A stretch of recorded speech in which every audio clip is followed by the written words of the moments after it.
Hello student, welcome to online class in Satsa inter college.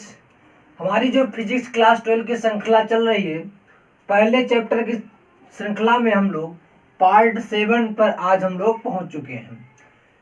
तो आज ये हमने पहले से लिख रखा है क्योंकि कुछ चीजें लिखने के लिए ज्यादा थी, लिखने में हमारा टाइम वेस्ट होता है ना, वीडियो बहुत लंबा हो जाता है, इसलिए मैंने इनको पहले से लिख लिया, केवल इनको समझना है हमें, ये चीजें हमने लिख रखी है पहले। उससे पहले हम लोग क्या देखते हैं, कल हम लोगों ने क्या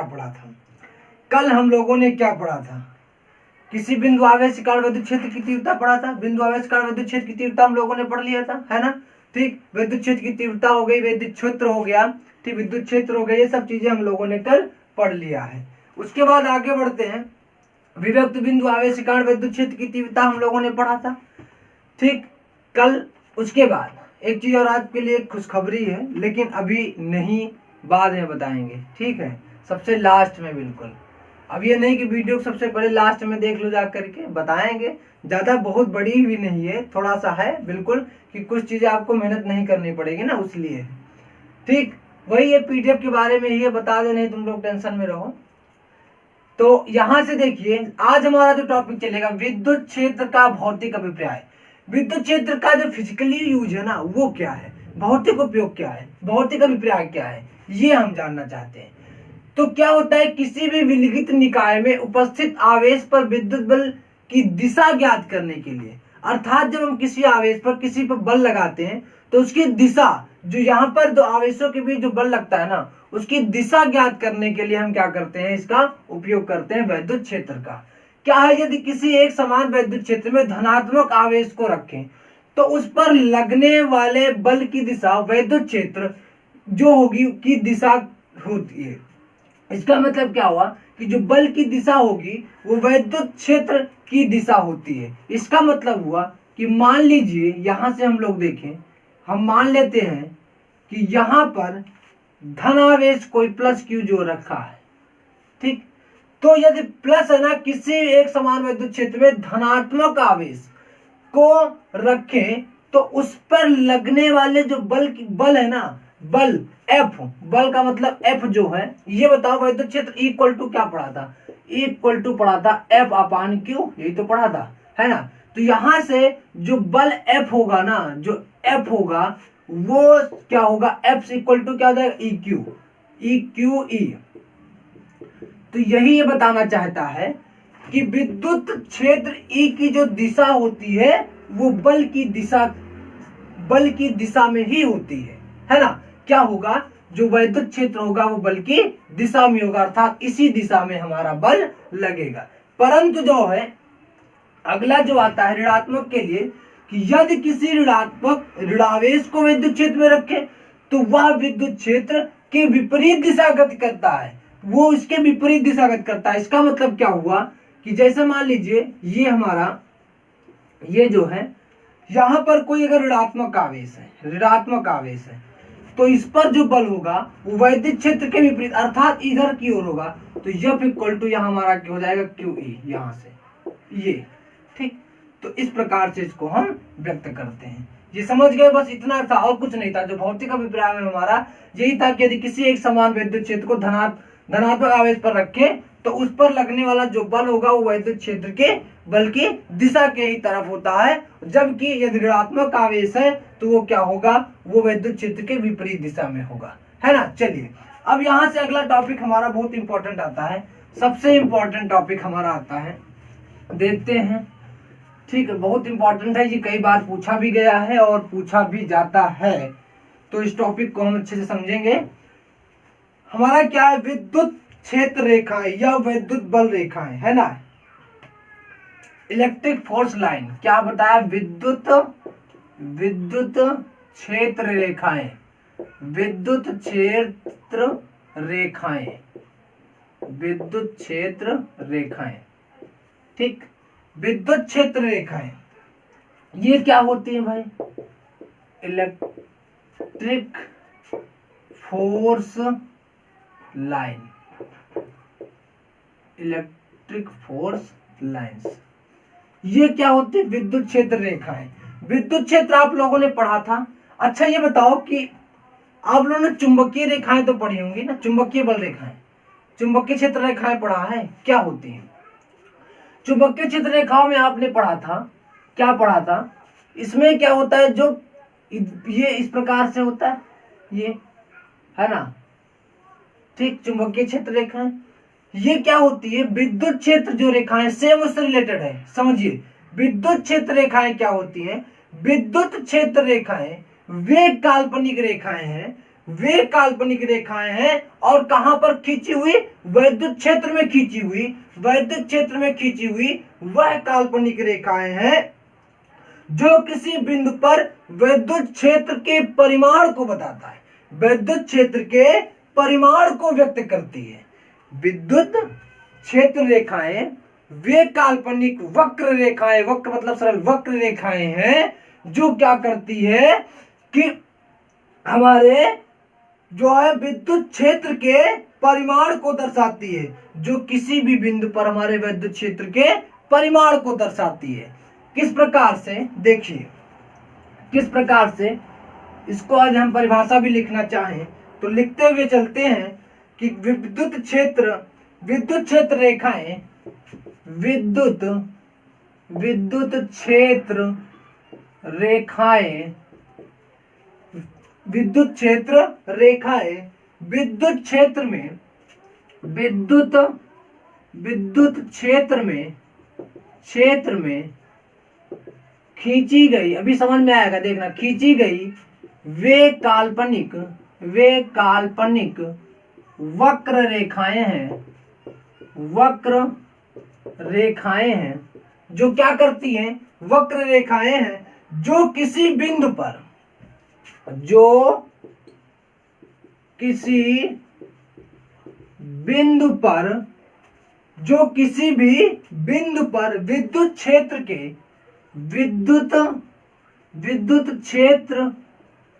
के परिमाण को व्यक्त करती हैं, परिमाण को व्यक्त करती हैं।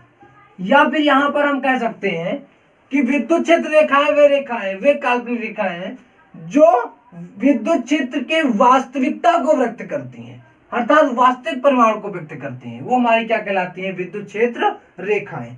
किस प्रकार से? अभी इसमें एक लाइन और लिखेंगे, देखना, पहले समझ लेते हैं तब। मान लेते हैं, यहां से समझना बात को, देखिएगा अभी, ये मान लेते हैं हमारी विद्युत, ये क्या है? विद्युत क्षेत्र रेखा, ठीक। यहां पर यदि कोई बिंदु है एक, मान लेते हैं, यहां पर कोई बिंदु है दो, या ए या बी जो आप मानना चाहें, ठीक है। यहां पर जो है एक बिंदु हमारा ए हो गया, यहां पर एक बिंदु मेरा दूसरा हो गया। यहां पर जो बिंदु होता है, इस बिंदु पर बात को समझते हुए चलना। आज जो भी चीजें बस समझने वाली है, बिल्कुल रट जाएंगी, एकदम याद हो जाएंगी, आपको याद करने की आवश्यकता नहीं है। आज बिल्कुल देखना, यहां पर जो है, यदि इस बिंदु पर हम कोई स्पर्श रेखा खींच दें, यदि कोई स्पर्श रेखा खींच दें, तो यह स्पर्श रेखा क्या करती है? इस पर इसकी दिशा, वैद्युत क्षेत्र की दिशा को दर्शाती है। ये क्या करती है? वैद्युत क्षेत्र की दिशा को दर्शाती है। तो यहां पर लिख सकते हैं कि उस बिंदु पर खींची गई स्पर्श रेखा विद्युत क्षेत्र की दिशा को व्यक्त करती है, तथा उस बिंदु पर खींची गई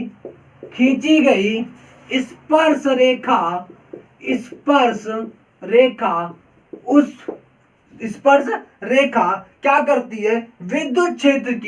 विद्युत क्षेत्र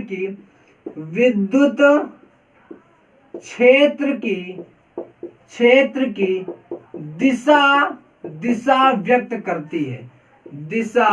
व्यक्त करती है, समझ में आ गया बच्चा?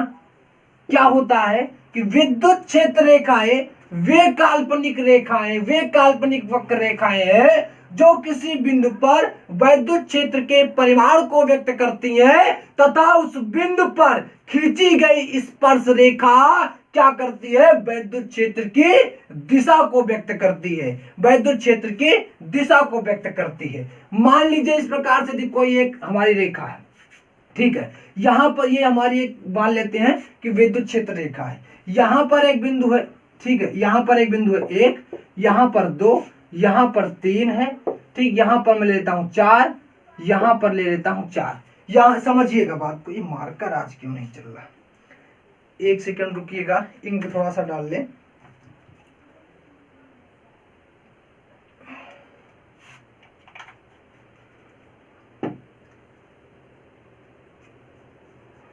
देखिए, तो यहां पर एक बिंदु मेरा हो गया 1, यहां पर एक बिंदु मैंने ले लिया 2, यहां पर एक बिंदु ले लिया 3।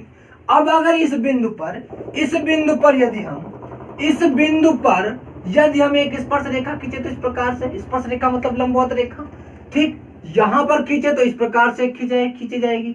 तो यहां पर ये हमारा हो जाएगा E1, है ना, यहां पर ये दिशा हो जाएगी, यहां पर क्या हो जाएगी हमारी E2 ये दिशा हो जाएगी। यहां पर क्या होगा, एक स्पर्श रेखा इस प्रकार से खींचेंगे, यहाँ मेरी E3 हो जाएगी दिशा, यहां पर खींचेंगे इस प्रकार से, ठीक, तो यहां पर मेरा क्या हो जाएगा E4 दिशा। तो ये बात समझ में आई ना कि यहां से हम इसकी दिशा को पता कर सकते हैं कि यदि स्पर्श यहाँ पर जो बिंदु होता है ना, इस बिंदु पर यदि हम स्पर्श रेखा खींच दे तो यहां से क्या होगा, मुझे उस वैद्युत क्षेत्र की दिशा भी पता हो सकती है कि वैद्युत क्षेत्र की दिशा क्या है। बात समझ में आ गई। वैद्युत क्षेत्र आप लोगों ने कल पढ़ा था, वैद्युत क्षेत्र क्या होता है। वैद्युत क्षेत्र क्या होता है, जैसे आपने चुंबकीय क्षेत्र पढ़ा है उसी तरह वैद्युत क्षेत्र क्या होता है, कल हम लोगों ने परिभाषा पढ़ा था कि जैसे मान लीजिए कोई वस्तु यहाँ पर कोई रखी है, यहाँ से कोई आवेश है, जब इसके पास लेकर के आते हैं, जहां पर वो बल का अनुभव करना प्रारंभ कर दे, अर्थात जहां प्रतिकर्षण, जहां पर कूलाम बल लगने लगे, उसका जो क्षेत्र होगा वही क्षेत्र हमारा क्या कहलाता है, वैद्युत क्षेत्र कहलाता है। अर्थात किसी भी निकाय में किसी भी आवेश पर कोई आवेश जब उसके पास लेकर के आते हैं तो क्या होता है, जहां पर वो कूलाम बल का अनुभव कराने लगे वहीं पर हमारा वैद्युत क्षेत्र जो एरिया होता है टोटल वो वैद्युत क्षेत्र हो जाता है। ठीक, तो यहां से वैद्युत क्षेत्र रेखाएं क्या हो गई, वैद्युत क्षेत्र रेखाएं समझ लिया। अब आ जाते हैं वैद्युत क्षेत्र रेखाओं के गुण पर। विद्युत बल रेखाएं या विद्युत क्षेत्र रेखाएं, ये यहां पर कंफ्यूज नहीं होना कि विद्युत बल रेखाएं कि विद्युत क्षेत्र रेखाएं, समझिएगा, यहां पर कंफ्यूज कभी नहीं होना कि वैद्युत बल रेखाएं वैद्युत क्षेत्र रेखाएं दोनों एक ही चीज है। ठीक है, चलिए आगे बढ़ते हैं।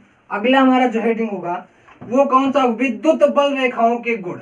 विद्युत बल रेखाओं के, विद्युत बल रेखाओं के गुण, ये बताइए, ये बहुत पूछा जाता है, ये भी बहुत इंपॉर्टेंट, इसमें कई चीजें अलग से पूछी जाती हैं वो भी हम बताएंगे। ठीक है, सारी चीजें डिस्कस करते हुए हम लोग चलेंगे। ठीक, सबसे पहले देखिए, जब आप लोगों ने चुंबकीय क्षेत्र रेखाएं जब पढ़ी थी तो उसमें क्या होता था, ठीक है, ये हमारा ये N और ये S है ना, उत्तरी दक्षिणी ध्रुव, इधर क्या होता था, इस प्रकार से ऐसे चलता था, है ना, ऐसे ही तो पढ़ा है। ठीक, नॉर्थ से क्या होता था, साउथ की ओर, है ना, उत्तर क्या होता था, उत्तरी ध्रुव से दक्षिणी ध्रुव की ओर। उसी प्रकार इसमें क्या होगा, जो हमारी वैद्युत रेखा, यहाँ पर देखो टॉपिक वाइज हम एक, यहाँ पर आप नंबरिंग वाइज भी 1 2 3 करके चल सकते हैं, लेकिन मैं यहाँ पर बार बार देखो हो सकता है भूल जाऊं कि नंबर 1 चल रहा है, 2 चल रहा है, 3 चल रहा है, तो इसलिए मैं एरो बनाते हुए चलूंगा, आप यहाँ से नंबर डालते हुए भी चल सकते हैं। ठीक है, इस प्रकार से। तो इसमें क्या होता है, जो हमारी वैद्युत बल रेखाएं होती है ना, जैसे मान लीजिए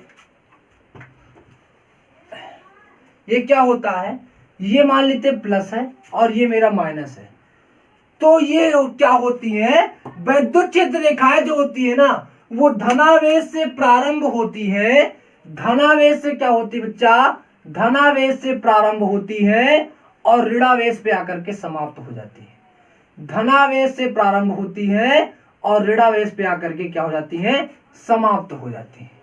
धनावेश से प्रारंभ होती है और ऋणावेश पे आकर के क्या होती है, समाप्त हो जाती है। ठीक, इस प्रकार से क्या होती है, धनावेश से निकल करके ऋणावेश पे क्या होती है, आकर के समाप्त हो जाती है। समझना बात को, है ना, यहां से बात को समझना, अभी इससे और चीजें तुमको मिलेंगी। ठीक है, तो यहां से निकल रही हैं इस प्रकार से और यहां आकर के ये इस पे समाप्त हो जा रही। ठीक, तो पहला टॉपिक हमें क्या मिला, यहां से पहला गुण हमको क्या मिला कि विद्युत क्षेत्र रेखाएं, विद्युत क्षेत्र या विद्युत बल रेखाएं, विद्युत क्षेत्र रेखाएं धनावेश से प्रारंभ होकर ऋणावेश पर क्या हो जाती है बच्चा, समाप्त हो जाती है। अब बताइए यहां से इस पे पहले वाले गुण में किसी कोई दिक्कत? प्लस से चलती है और क्या होती है, माइनस पे समाप्त हो जाती है। धनावेश से चलती है और ऋणावेश पर क्या हो जाती है, समाप्त हो जाती है। समझ में आ गया बच्चा? यहां से बताओ जरा इस गुण में किसी को कोई दिक्कत? ठीक, अब आगे बढ़ते हैं, हम आते हैं दूसरे वाले पे। जो मेरा दूसरा यहां से मिलता है सेकंड वाला, वो क्या होता है, जब एकल धनावेश हो तो एकल धनावेश में क्या होता है? अच्छा, एकल धनावेश क्या हुआ?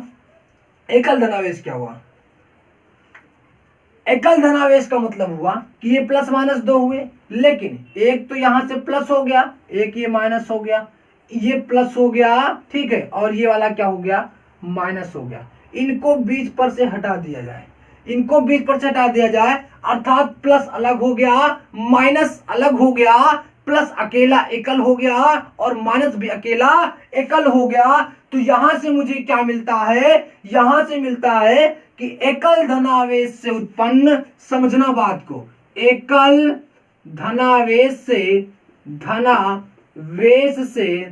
उत्पन्न, देखो ये सब चीजें हम लिखते हुए चलते हैं, समझ में आएंगी, नहीं तो मैं पीडीएफ दूंगा आप वहां से लिख सकते हैं, लेकिन ये लिखते हुए चलूंगा, आपको समझ में आती हुई चलेंगे, मैं समझाते हुए चलूंगा। एकल धनावेश से उत्पन्न विद्युत बल रेखाएं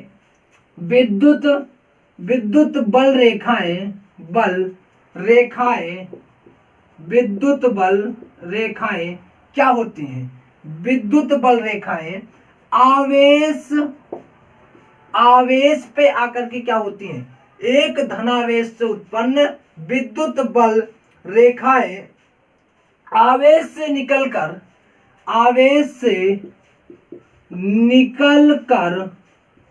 अनंत पर, समझना बात को, आवेश से निकलकर अनंत पर समाप्त होती हैं, अनंत पर समाप्त होती हैं। जबकि एकल ऋणावेश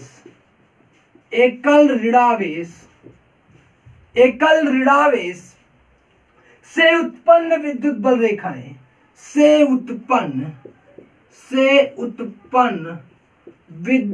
रेखाएं विद्युत बल रेखाएं क्या होती हैं?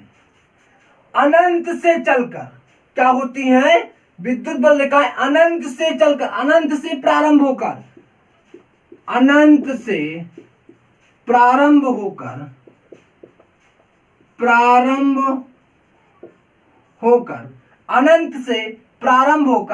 आवेश पर समाप्त हो जाती है, समझ में आया बच्चा इस लाइन को? नहीं समझ में आया? अब आएगा, देखो, जब एकल धनावेशों से उत्पन्न विद्युत बल रेखाएं जो होती हैं वो क्या करती हैं? इससे निकलती हैं,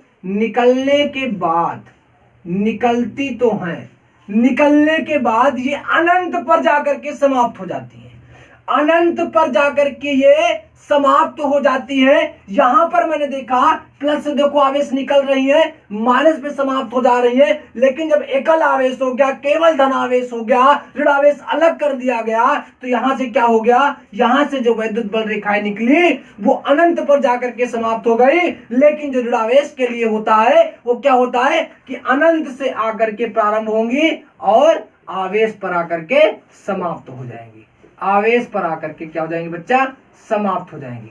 अब बताइए यहां पर किसी को कोई दिक्कत? तो वही हुआ कि एकल धनावेश से उत्पन्न विद्युत बल रेखाएं आवेश से निकलकर अनंत पर समाप्त होती हैं, जबकि एकल ऋणावेश से उत्पन्न विद्युत बल रेखाएं अनंत से प्रारंभ होकर आवेश पर समाप्त हो जाती हैं। ये चीजें आपको रटनी नहीं है, समझते चलिए, याद होती चलेंगी, ये दावा है। ठीक, चलिए अब आ गई ये बात। ठीक, चलिए अगले पे चलते हैं, अगला देखते हैं। अगला क्या है? अगला देखो, जैसे मान लेते हैं कि मान लो हमारा ये प्लस का आवेश है, ठीक, ये भी प्लस का आवेश है, और उसके बाद ये माइनस का आवेश है, ये भी माइनस का आवेश है। अब आप तो ये तो जानते ही हो कि सबसे बड़ी बात क्या जानते हो, जरा बताओ। प्लस प्लस दोनों बराबर हो गए तो दोनों तो एक दूसरे के दुश्मन हैं।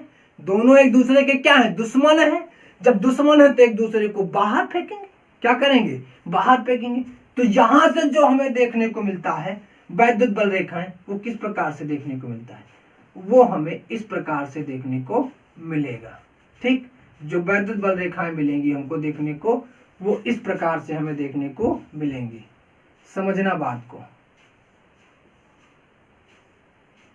ये क्या होगा, इस प्रकार से ये किधर की ओर जाएंगे, बाहर की ओर जाएंगे, क्योंकि प्लस से तो निकलती है ना, ये समझना हमेशा, बस प्लस से निकलती है तो ये किधर की ओर जाएगी, ये बाहर की ओर जाएगी। किधर की ओर जाएगी, बाहर की ओर।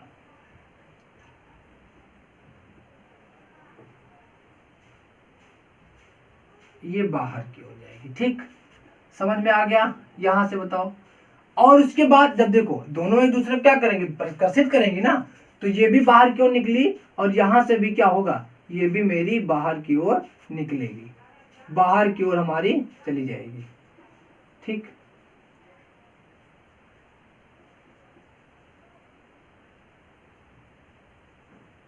ठीक, तो इस प्रकार से हमें देखने को मिलता है जब हमारा क्या होगा, समान आवेश होगा। धनावेश के लिए बाहर की ओर निकल जाएंगे, और ऋणावेश के लिए क्या होगा, ऋणावेश के लिए क्या होगा, इसमें क्या होता है, ऋणावेश पे आकर के सिमट जाती है ना, ऋणावेश पे आकर के क्या होती है बच्चा, ऋणावेश पे आकर के सिमट जाती है। तो यहां से देखो ऋणावेश पे आकर के क्या होती हैं, सिमट जाती हैं, है ना, ऋणावेश पे आकर के क्या होती हैं, सिमट जाती हैं। तो यहां पर हम इसको किससे प्रदर्शित कर देंगे, यहां पर हम इसको इधर इस प्रकार से प्रदर्शित करेंगे कि ये क्या होती है, इसी पे आकर के सिमट जाएंगे।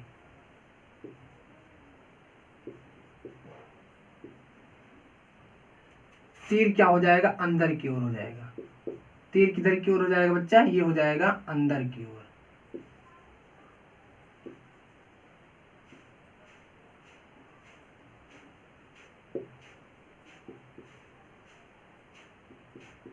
ठीक, तो ये हो गया, क्या हो गया, इसमें क्या हुआ, जब जब समान प्रकृति के आवेश होंगे, प्लस प्लस आपस में जब दुश्मन वाले होंगे, तो क्या होगा, ये जो आवेश होंगी प्लस से दोनों तरफ से बाहर की ओर निकलेंगी, और ये क्या होगा, ये दोनों आकर के माइनस वाले ऋणात्मक ऋण आवेश वाले में क्या होंगी, दोनों आपस में आकर के मिल जाएंगे।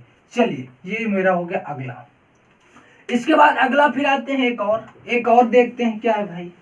एक और सबसे महत्वपूर्ण है एक और, ये कभी कभी अलग से भी पूछ लिया जाता है, अलग से भी पूछ लिया जाता है। देखिए, मान लेते हैं यहां से ये जो है इस प्रकार से ये वैद्युत बल रेखा है। ठीक, यहां से हम मान लेते हैं कि ये मेरी वैद्युत बल रेखा है। यहां पर मैंने बिंदु ले लिया, एक बिंदु ले लिया एक, ठीक, यहां पर मैंने एक बिंदु ले लिया दो, ठीक है, यहां पर मैंने ले लिया एक, यहां पर ले लिया दो, और यहां पर ले लिया तीन। ठीक, एक, दो और तीन मैंने बिंदु ले लिए। अब हमको ये देखना है कि यहां पर हम एक सर्किल करते हुए चलते हैं, एक लेते हैं इस प्रकार से। समझना बात को, हम क्या समझाना चाहते हैं, ठीक है, इसको समझना बात को।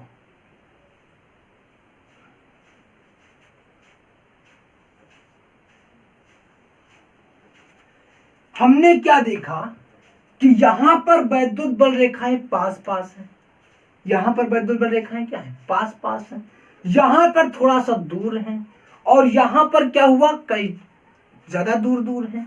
यहां पर मैंने क्या देखा कि एक दो तीन वैद्युत बल रेखाएं उतने ही जगह पर, और यहां पर दो हैं, क्योंकि हमने समान जो है गोला बनाए हैं। ठीक, ये समझना कि हमने समान गोला बनाए हैं, समान गोले हमने बनाए हैं। इसमें क्या हुआ, तीन वैद्युत बल रेखाएं हैं, इसमें कितने हैं, दो वैद्युत बल रेखाएं हैं, इसमें एक भी नहीं, यहां पर क्या, एक भी नहीं, यहां पर दो, या फिर इसको हम थोड़ा थोड़ा सा बड़ा सा बना लेते हैं, एक मिनट रुकिएगा।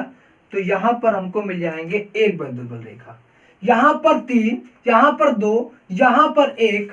तो इससे मैं कह सकता हूं कि यहां पर जो E1 होगा वैद्युत क्षेत्र है ना, उसके बाद जो E1 वैद्युत क्षेत्र होगा, उसके बाद जो E2 वैद्युत क्षेत्र होगा, उसके बाद जो E3 वैद्युत क्षेत्र होगा।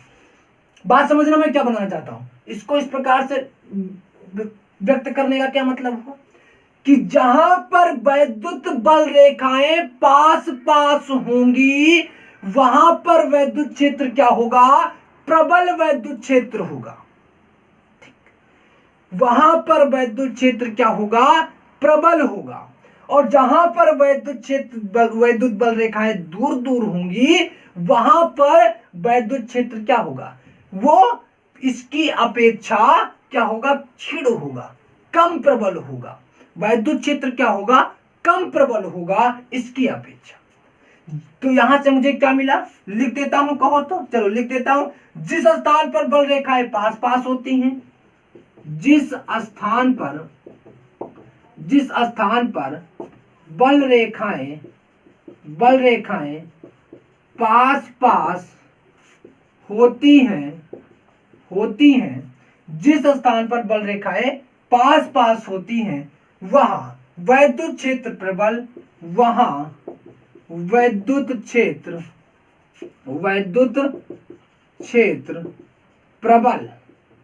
प्रबल तथा जहां दूर दूर होती हैं, जहां पर दूर दूर होती है वहां वैद्युत क्षेत्र अपेक्षाकृत क्षीण होता है। वहां वैद्युत क्षेत्र अपेक्षाकृत क्या होता है बच्चा, क्षीण होता है, अपेक्षाकृत क्षीण होता है। तो यहां से मुझे क्या मिला कि जहां पर वैद्युत बल रेखाएं पास पास होती हैं वहां पर क्या होगा, जो वैद्युत क्षेत्र होगा वो प्रबल होगा, और जहां दूर दूर होंगी वहां पर प्रबल कम होगा, अर्थात अपेक्षाकृत क्या होगा, क्षीण होती है, अपेक्षाकृत क्षीण होती है। चलिए, तो यहां से ये मिल गया। ये कभी कभी पूछ लिया जाता है कि वैद्युत बल रेखाएं कहां पर प्रबल होती हैं, कहां पर कम प्रबल होती हैं। तो इस प्रकार से हम लिखेंगे कि जिस स्थान पर बल रेखाएं पास पास होती है वहां वैद्युत क्षेत्र प्रबल होता है, और जहां पर दूर दूर होती है वहां पर वैद्युत बल रेखा अपेक्षाकृत क्षीण होता है, फिर कम प्रबल होता है। ठीक है, चलिए अगले टॉपिक पे चलते हैं। अगला टॉपिक बहुत इंपॉर्टेंट है, ये ऐसे पूछा जाता है, 3-4 बार पूछा गया है। ठीक है, क्या कि ये पूछा जाता है, क्या वैद्युत बल रेखाएं एक दूसरे को प्रतिच्छेदित करती हैं? आपके मन में भी ऐसा विचार होगा, कि अभी तक मैंने इस प्रकार से पढ़ा, क्या वैद्युत बल रेखाएं एक दूसरे को प्रतिच्छेदित भी करती हैं? क्या वैद्युत बल रेखा एक दूसरे को काटती भी हैं, किसी बिंदु पर काटती भी हैं? तो मैंने सोचा कि लाओ इसका हम भी अध्ययन करें। ठीक है, वैज्ञानिकों ने सोचा कि इसका अध्ययन किया जाए। तो हमें क्या मिला, यहां से हमको ये मिला कि यदि वैद्युत बल रेखाएं एक दूसरे को काट दें, यदि वैद्युत बल रेखाएं एक दूसरे को काट दें, तो यहां पर जो ये बिंदु मिलेगा ना बच्चा, हमको जो बिंदु, इस बिंदु पर हमें 2 स्पर्श रेखाएं खींचने को मिले। यहां से हम 2 स्पर्श रेखाएं खींच सकते हैं, एक स्पर्श रेखा इस प्रकार से, एक स्पर्श रेखा इस प्रकार से। तो जहां पर वैद्युत बल रेखाएं एक दूसरे को प्रतिच्छेद कर देंगी वहां पर 2 स्पर्श रेखाएं खींची जा सकती हैं, और स्पर्श रेखा मुझे दिशा बताती है। तो इससे यह पता चलता है कि यहां पर भी दिशा और यहां पर भी दिशा। तो ठीक, यहां पर भी दिशा और यहां पर दिशा, लेकिन वैद्युत बल रेखाओं की क्या होगी, दिशा तो नहीं बदलेगी, दिशा तो बदलेगी नहीं। ठीक है, 2 दिशाएं तो होंगी नहीं, ये तो संभव नहीं है, दिशा तो एक ही होगी, ये दिशा तो एक ही होगी, वैद्युत बल रेखाओं की दिशा संभव नहीं है। जबकि जब प्रतिच्छेद करते हैं तो उस बिंदु पर 2 स्पर्श रेखाएं खींची जा सकती है, और स्पर्श रेखा दिशा बताती है, और इस प्रकार से दिशा मुझे 2 पता चल जाता है, जो कि संभव नहीं है। इसका मतलब क्या हुआ कि वैद्युत बल रेखा एक दूसरे को कभी प्रतिच्छेदित नहीं करती है। लिखोगे क्या, हम लिखते हैं, जब बोल देते हैं कि वैद्युत बल रेखाएं एक दूसरे को कभी प्रतिच्छेदित नहीं करती है, क्योंकि प्रतिच्छेदित करने पर इस प्रतिच्छेद बिंदु पर दो स्पर्श रेखाएं खींची जा सकती हैं, जो कि संभव नहीं है। ये डायरेक्ट क्वेश्चन पूछा जाता है कि क्या वैद्युत बल रेखा एक दूसरे को कभी स्पर्श करती हैं, कभी एक दूसरे को किसी बिंदु पर प्रतिच्छेद करती हैं या फिर काटती हैं। तो डायरेक्ट वहां पर लिखोगे कि वैद्युत बल रेखाएं एक दूसरे को यदि प्रतिच्छेदित करेंगी तो प्रतिच्छेद बिंदु पर दो स्पर्श रेखाएं खींची जा सकती हैं, अर्थात वो स्पर्श रेखा मुझे दिशा बताती है और दो दिशाएं संभव नहीं है, इसलिए वैद्युत बल रेखा एक दूसरे को कभी प्रतिच्छेदित नहीं करती है।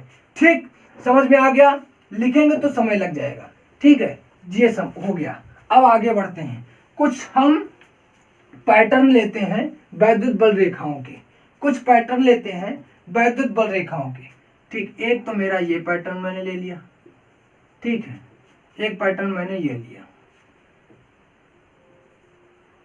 एक पैटर्न मैंने लिया इस प्रकार से, ये ठीक, दो पैटर्न ये हो गए, दो इधर ले लेते हैं। एक पैटर्न मैंने लिया इस प्रकार से, ठीक, और एक पैटर्न मैंने लिया इस प्रकार से।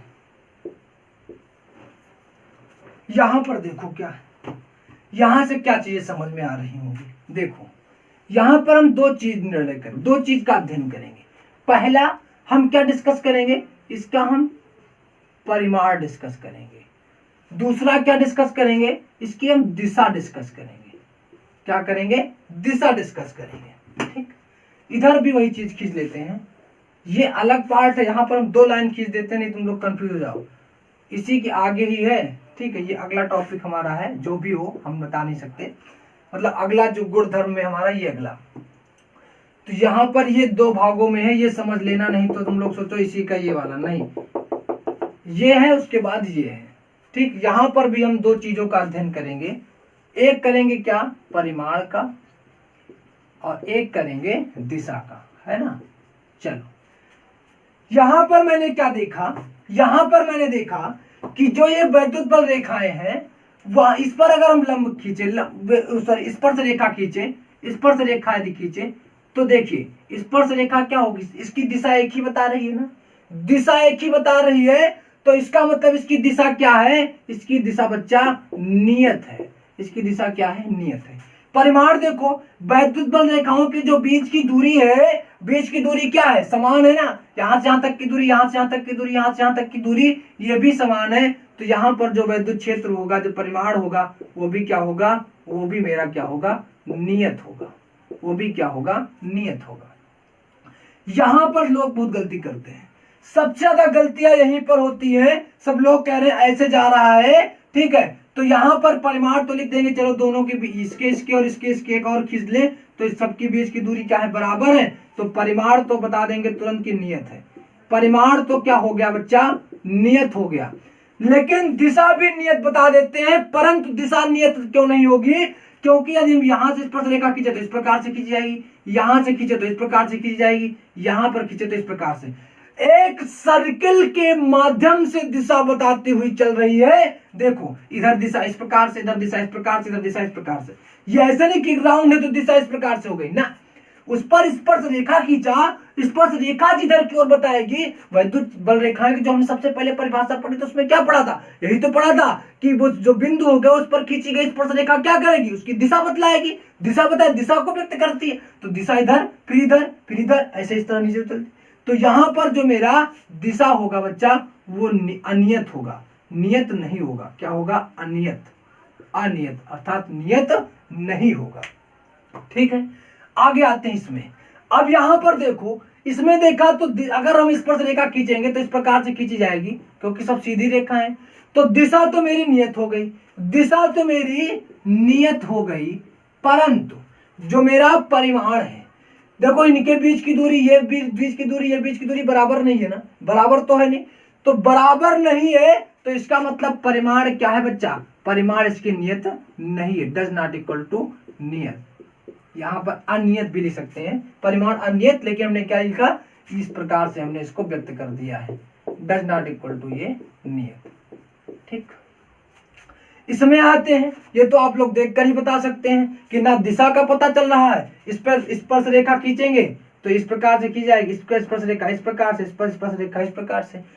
तो यहाँ पर जो दिशा हो गई वो भी अनियत हो गई, और यहाँ से जो मेरा परिमाण है वो भी, तो उनके बीच की दूरी यहाँ से यहाँ ज्यादा कम है ना, तो इसका मतलब कि ये भी मेरा क्या होगा, ये भी मेरा नियत नहीं होगा, परिमाण भी मेरा नियत नहीं होगा। तो ये समझ में आ गया होगा, बताइए, बिल्कुल समझ में आ गया होगा। और हाँ, हमने पूरी कोशिश की समझाने की, केवल इस पे क्या था आज, ये केवल क्या था कि इसका अनुभव करना था तुमको। अनुभव करते करते आप सारी चीजें लिख सकते हैं। एक बार केवल देख लिया, मस्तिष्क में बैठ जाना चाहिए पूरी तरीके से ये कि किस प्रकार से ये विद्युत बल रेखाओं के गुण होते हैं, विद्युत बल रेखाएं क्या होती हैं। ठीक है, क्लियर हो गया यहाँ से। तो आज इतना रहने देते हैं, आज की क्लास यहीं पर समाप्त करते हैं। उससे पहले बता दें कि अभी तक पीडीएफ आपको व्हाट्सएप ग्रुप पे, स्कूल के ग्रुप पर मिलता था, परंतु अब आपको पीडीएफ इसी वीडियो के डिस्क्रिप्शन में जाएंगे जब नीचे ना, तो वहां पर आपको पीडीएफ की लिंक मिल जाएगी, आप वहां से पीडीएफ डाउनलोड करेंगे। ठीक है, अब आपको पीडीएफ व्हाट्सएप की ग्रुप पर नहीं मिलेगी, आपको इसी वीडियो के नीचे डिस्क्रिप्शन में जाएंगे, ठीक है, तो वहां पर क्या होगा, सारी वीडियो की आपको प्लेलिस्ट भी मिल जाएगी।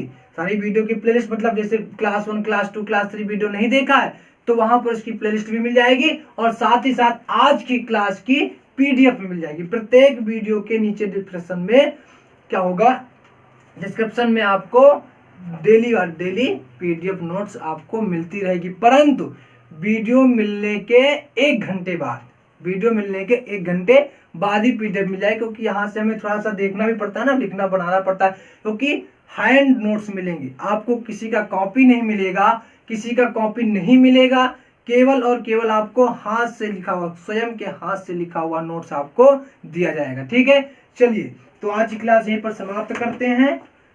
घर पर रहिए, सुरक्षित रहिए और खूब मेहनत करके पढ़ते रहिए, रिजल्ट अच्छा लाना है। ठीक है, चलिए आज की क्लास अब यहीं पे समाप्त करते हैं। धन्यवाद।